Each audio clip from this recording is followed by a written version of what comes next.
Welcome to the Business Men and Women of Color podcast. I am your host, Ann Austin, and it is once again my pleasure to bring quality programs to all of you. I am so excited, yes, again, and for so many reasons. We have a tremendous amount of people here on the podcast in 2018, and again, we have one of our BMWC business corporate sponsors here on the line today. A lot of people know her, and I cannot wait for you guys to hear her interview today. We have so much to talk about, so I'm going to get right to it.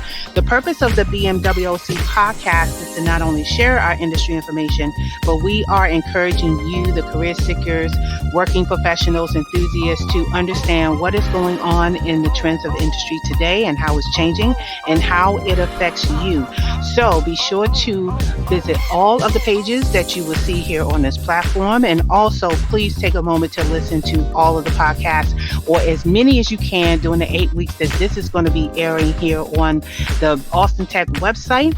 We want to make sure that you have ample opportunity to listen to so many amazing people and their stories and their publications and what they can offer you as a value for your business or your career. So make sure you take advantage, because you cannot get this anywhere else but the BMWC. Before we get started, we would like to take a moment to thank our corporate sponsors and partners, which are Kat Serrano, LLC, Cheryl Wood Empowers, Concern and Learning, Evangelism Radio, Genesis Preferred Solutions, J Coach International, Nels Tax Help, My Financial Home, Power, STCI, and the Student Teacher, along with our other business affiliate sponsors and partners, and everyone who is making this event a huge success.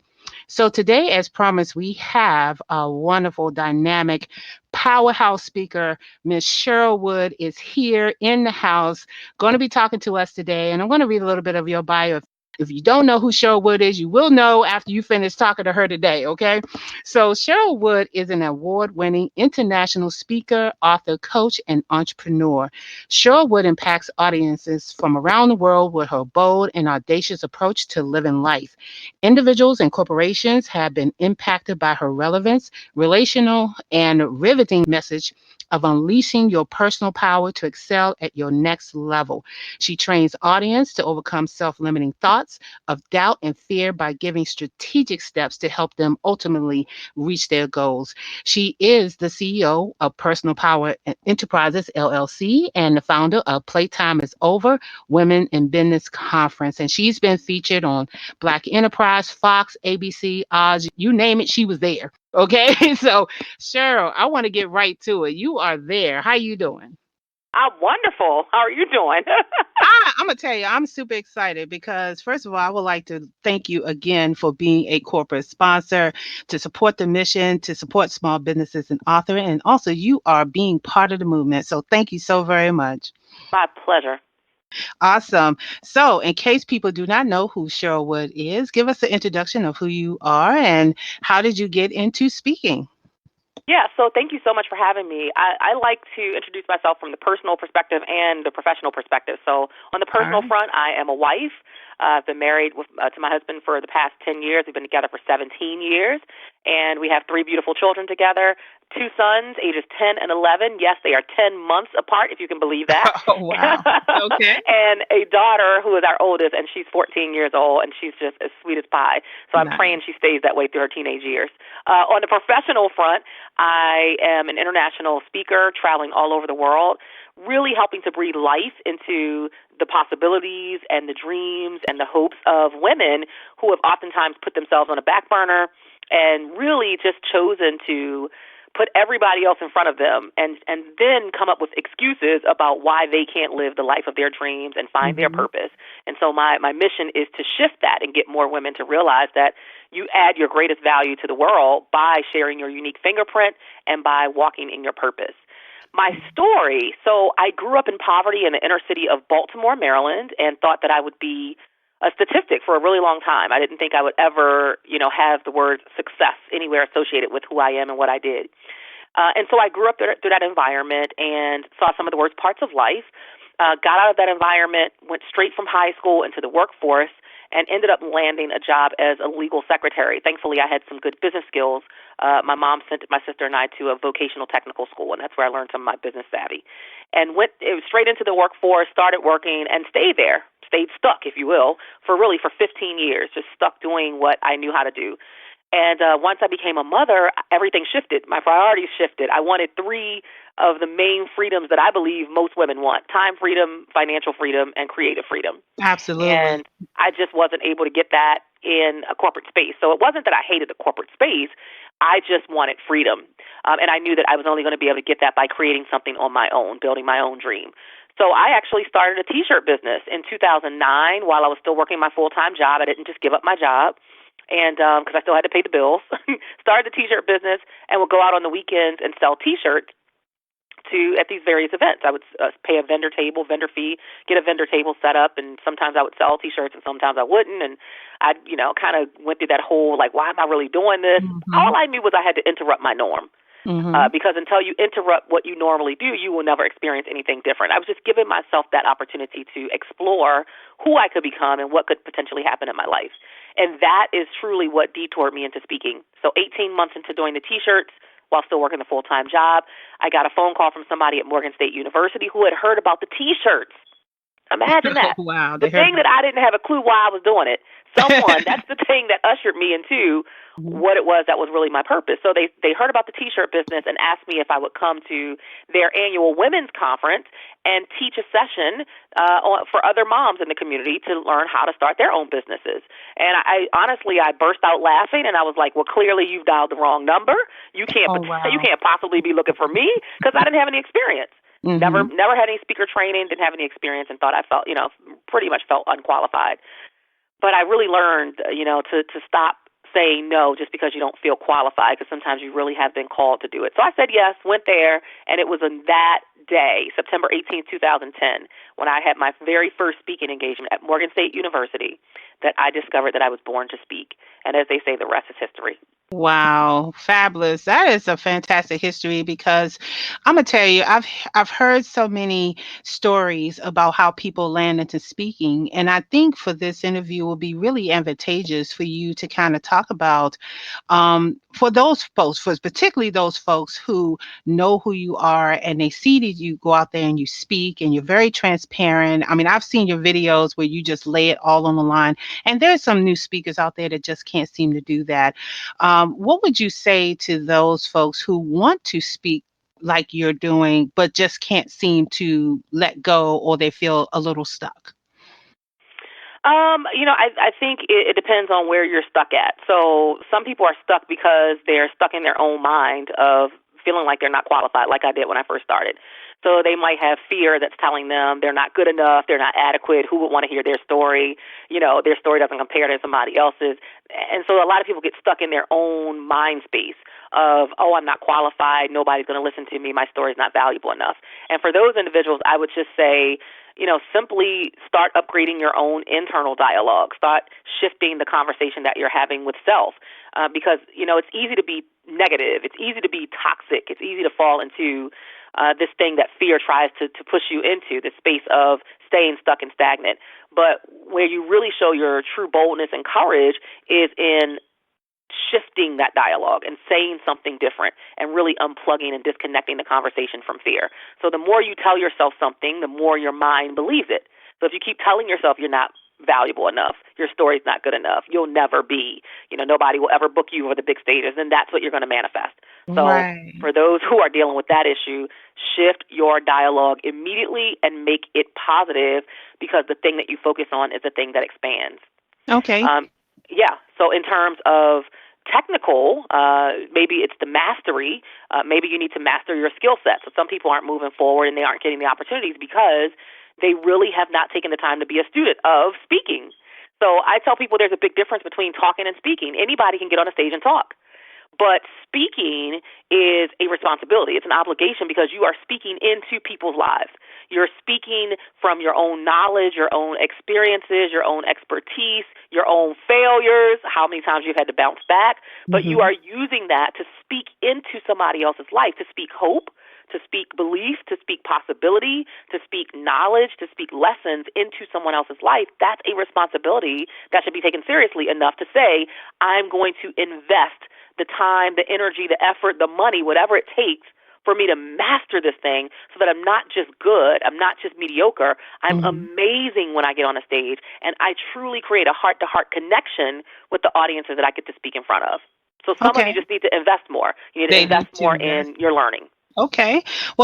Can you share like an example of maybe a time in your life where you were pursuing your speaking career and you faced some of those challenges where you had the naysayers and they were really just getting to you, but you somehow come out of that? Yeah, so again, I was my own worst critic for a really long time. Like, I didn't need anybody else to say nothing toxic to me because I was saying it all to myself. So I remember I got booked for this speaking engagement in New York City, and there were going to be about 350 women there. And there were only 4 speakers, which is very rare for like a big speaking engagement. Usually there are a whole bunch of speakers. But this only had 4 speakers on the roster, and one was Mickey Taylor, who's the editor-at-large of Essence Magazine. The second one was Sharia Jackson, who is a relationship expert of Essence Magazine. And then the third one was Sophia Nelson, who is a New York Times bestseller and previous White House correspondent. And guess who number 4 was? Me, little Cheryl Wood, right?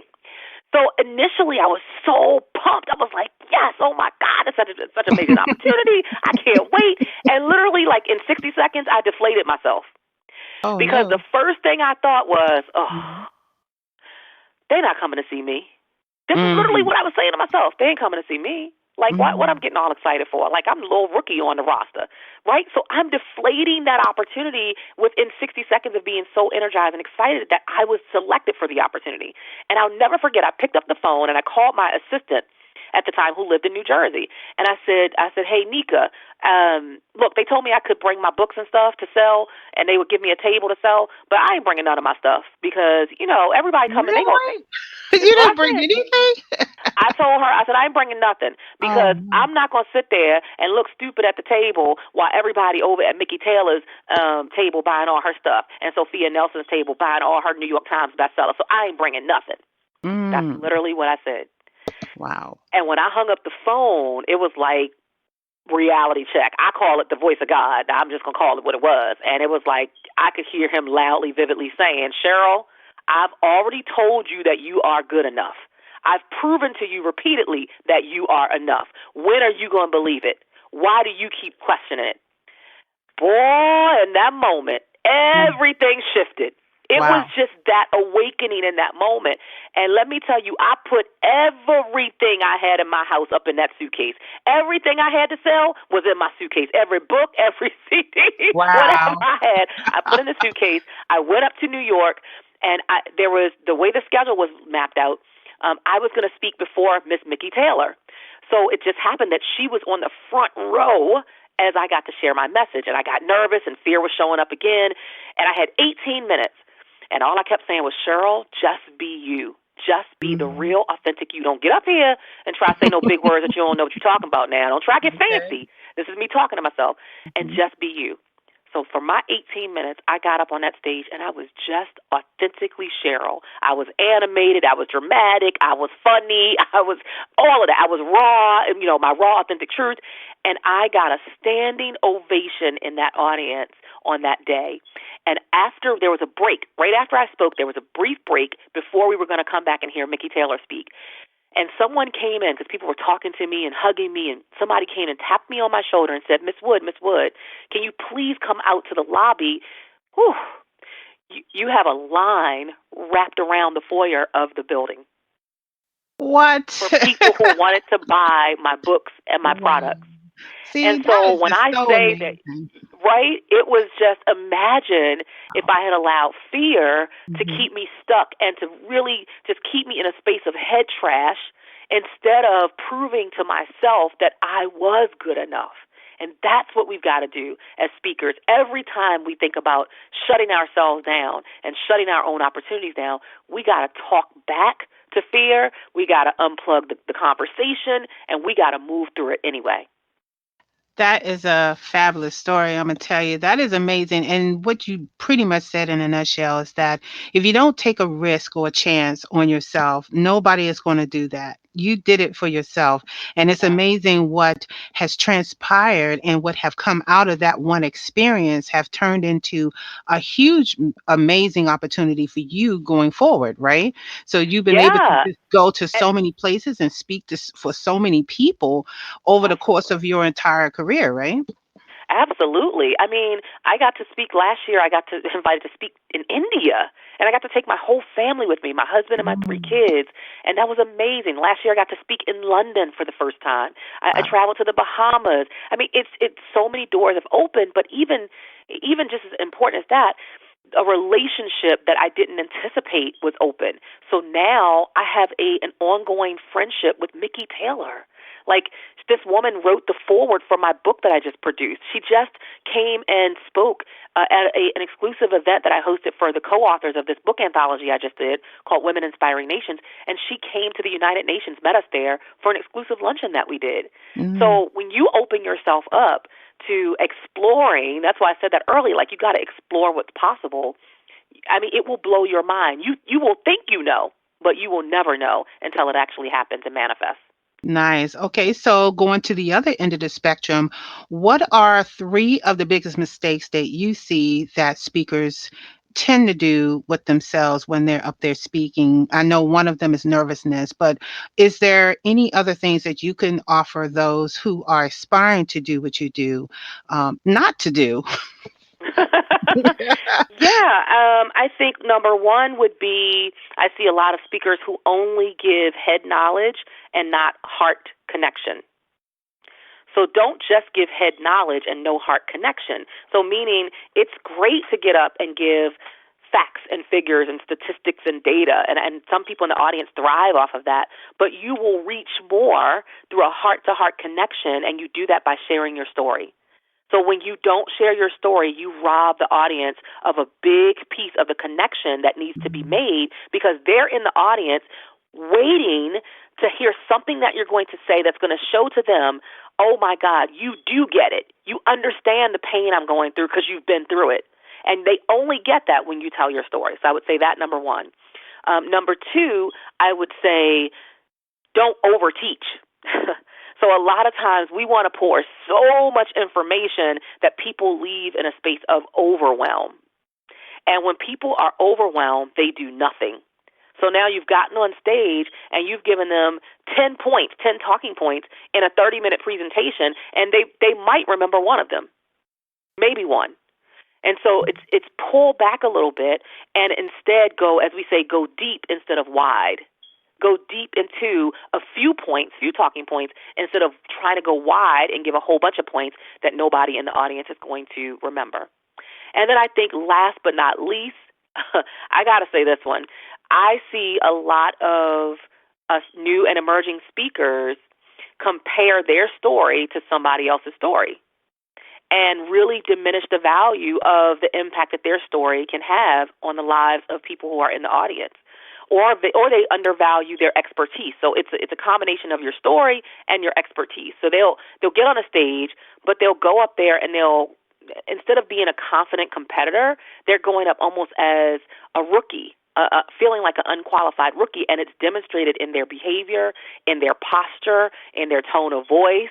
And if you're not on the stage confident, not arrogant, but confident, then the audience is going to feel that, and they can't possibly believe that you have the solution to their problem if you lack confidence in the solution that you're providing from the stage. Right. And I want to add this last point to what you just said, this that being a speaker is also a business.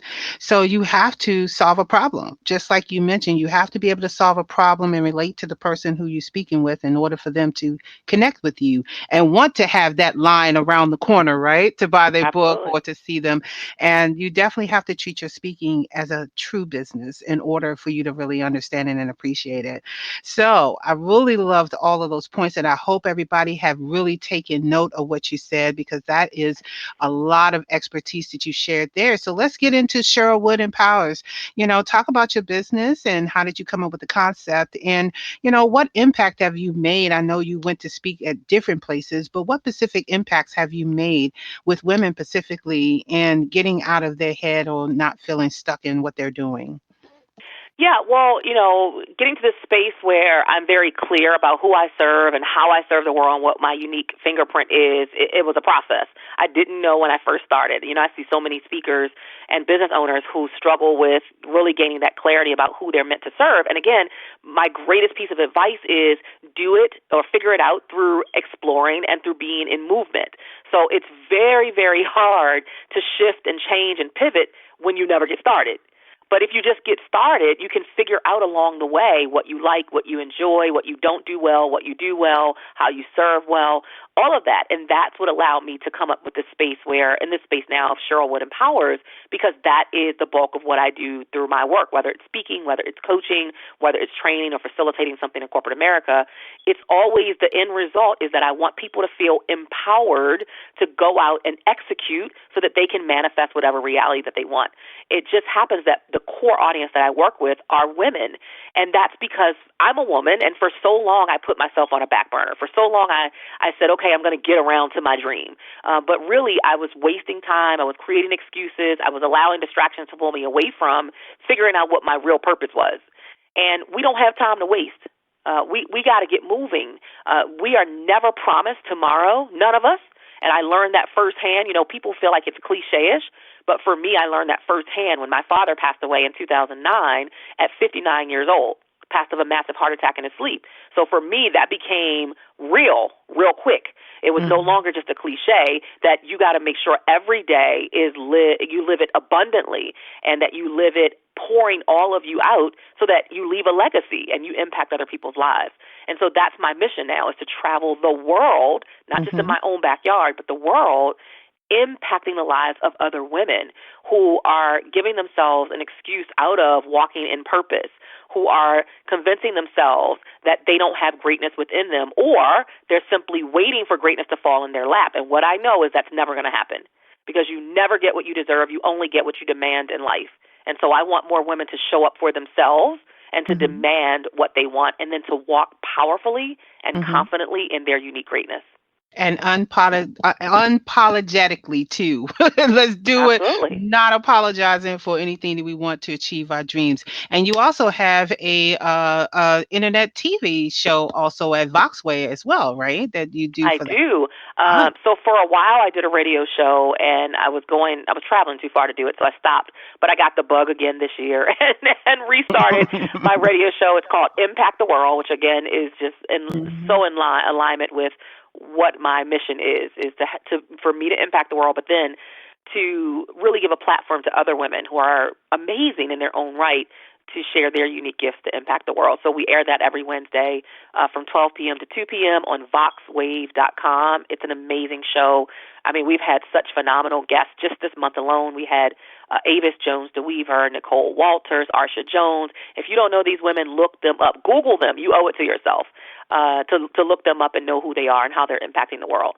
So so it's exciting to be able to create a platform for other women to share their gifts. Right. And you can also, folks who are listening, you can also catch that on Facebook Live, because she does live stream her episodes. And you can also go to Voxway and see if there's playback or something like that. But you definitely want to catch all of this information, because we have to stop feeling like we're getting all this empowered. And here's the other thing too, Cheryl, that's really bothering me a little bit. We have so many people out there doing women's empowerment right now. And then we get all worked up, and then we go home, and then we feel like we still have to be empowered.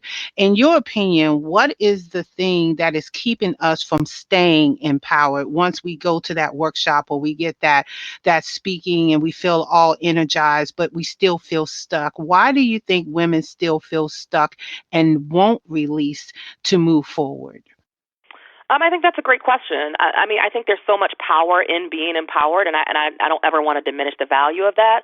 But I do think that, once you get the empowerment and you feel great and you feel amazing, you've gotten the tools, it's up to you to execute. And there aren't enough women who are executing, or, let me add this, or not executing consistently enough. So a lot of times we'll get started and we don't get the result we wanted immediately or soon enough or quick enough, and we pull out of the race. It's like, no, you got to be in it for the long haul. And some women just want it to be easier than what it's going to be. It's never going to be easy. It's never going to be free, never going to be easy, never going to be convenient. And so I think a lot of times we're holding ourselves back because we have not acknowledged that it is going to be work. Like, yes, harder than anything you've ever done in your life. Are you ready for that? Are you ready to fight through the challenges that you're going to face, the battles that you're going to face, the roadblocks, the setbacks?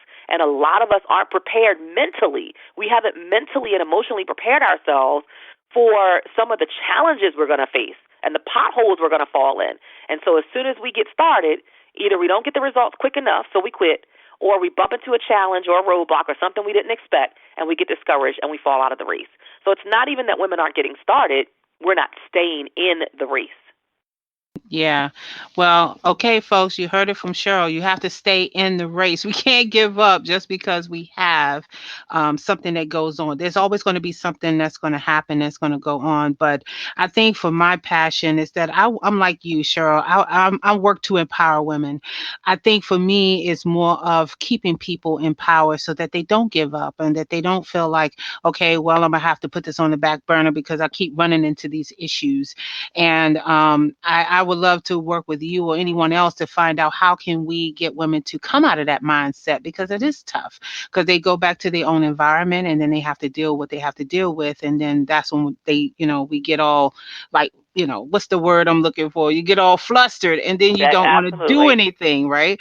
So maybe there's a resolution somewhere in there, but you know what? I want people to keep coming to your workshops or coming to see you speak, because I think you're an amazing person that is really striving hard to keep us empowered, and I really appreciate that. So what conferences do you have coming up in the summer months that people can come and hear you speak, and just to come out and meet you in person and talk to you and really get that empowerment feeling from you that you are trying to put out there for everybody to hear? Well, primarily I host one annual conference, which is the Playtime is Over Women's Business Conference, and that's usually hosted every November. I don't do a whole host of conferences throughout, because that conference alone takes a full year to plan and prepare and organize and get logistics together. But I consider it to be one of the premier conferences for women in business of the year.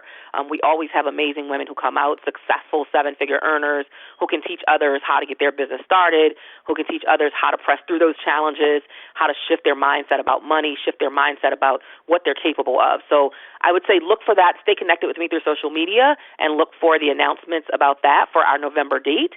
And then outside of that, just stay connected with me on Facebook. I do Facebook Lives that are educational and informative.